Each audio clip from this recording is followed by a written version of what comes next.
Washington.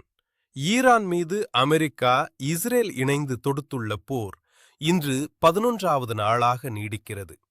இதற்கு பதிலடியாக Israel மற்றும் வளைகுடா நாடுகளில் உள்ள அமெரிக்க தளங்கள் மீது ஈரான் தாக்குதல் நடத்துகிறது. இந்த நிலையில் ஈரானின் கடற்படை முழுவதுமாக அழிக்கப்பட்டது.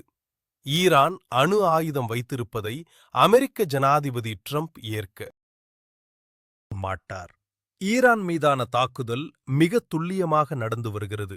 ஆபரேஷன் எபிக் பியூரி வெற்றி பாதையில் உள்ளது. ஈரானின் ஆயுதக் கிடங்கு தீர்ந்துவிட்டது என அமெரிக்க பாதுகாப்பு செயலாளர் பீட் ஹெக்ஸத் கூறியுள்ளார். ஈரான் மீதான அமெரிக்க ராணுவம் 5000த்திற்கும் மேற்பட்ட இலக்குகளை தாக்கியுள்ளது. ஆனால் மிக முக்கியமான சில இலக்குகளை இன்னும் தாக்கவில்லை. தேவைப்படும் பட்சத்தில் பின்னர் தாக்குவதற்காக அந்த இலக்குகள் ஒதுக்கி வைக்கப்பட்டு உள்ளது என ட்ரம்ப் கூறியுள்ளார்.